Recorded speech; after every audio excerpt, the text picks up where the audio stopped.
আসসালামু আলাইকুম। YouTube channel adfreedom.197 থেকে অভিনন্দন। প্রিয় দর্শক, সৈয়দ মোহাম্মদ ফজলুল করিমকে বরিশালের মেয়র ঘোষণা করার দাবিতে আদালতের সামনে গণজামায়াত হয়েছে। 2023 সালের 12 জুন বরিশাল সিটি নির্বাচন হয়। সেই নির্বাচনে আওয়ামী লীগের প্রার্থী নৌকা মার্কায় 85,752 ভোট পায় এবং নিকটতম প্রতিদ্বন্দ্বী বা দ্বিতীয় স্থানে ছিলেন হাত পাখা মার্কা।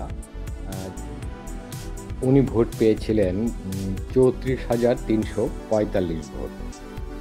ভোট সুষ্ঠু না হওয়ার অভিযোগে তিনি মামলা করেছেন এবং তিনি আশাবাদী যে তিনি বরিশালের সিটি কর্পোরেশনের মেয়র হবেন। আবার জাতীয় পার্টির প্রার্থীও একই অভিযোগ করেছেন এবং মামলা দায় করেছেন।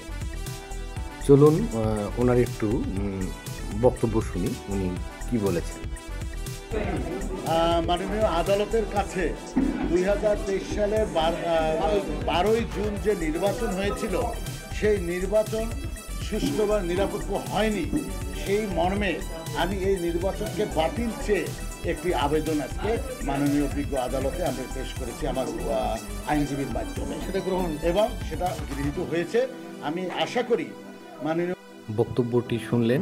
জাতীয় পার্টির প্রার্থী পুরো নির্বাচনটা কি আবার নতুন করে দিতে বলছেন, আর অন্যদিকে নিকটতম প্রতিদ্বন্দ্বী সৈয়দ ফজলুল করিম উনি নিকটতম প্রতিদ্বন্দ্বী হিসেবে ওনার দাবি যে উনিই মেয়র। তো আসলে পুরো ব্যাপারটাই আসলে এখন আদালতের ওপর।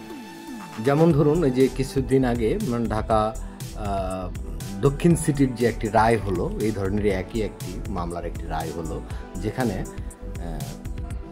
যেখানে ইশরাক হোসেনকে ঢাকার দক্ষিণ সিটির মেয়র হিসেবে রায় দেওয়া হয়।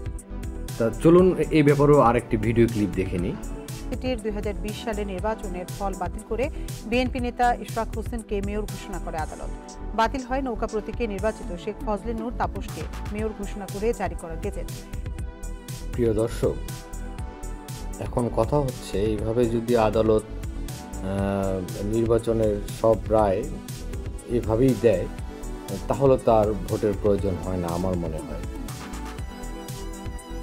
আসলে আমরা দৈনন্দিন যে সমস্ত নতুন নতুন সমস্যার সম্মুখীন হচ্ছি, এখানে আইন, আদালত, মানবতা, বিবেক সব কিছুই জানি কেমন যেন একটু এলোমেলো হয়ে গেছে। আমাদেরকে আবার ডিসিপ্লিনের মধ্যে ফিরে আসতে হবে, তা না হলে যুক্তির পিছনে যুক্তি দাঁড় করিয়ে দিনের পর দিন পার করা যাবে, কিন্তু প্রকৃত কোনো সমাধানই আসলে আসবে না। তো দর্শক, আজ এ পর্যন্তই। সবাই সুস্থ থাকবেন, ভালো থাকবেন। আবার নতুন কোনো টপিকস নিয়ে কথা হবে। ধন্যবাদ।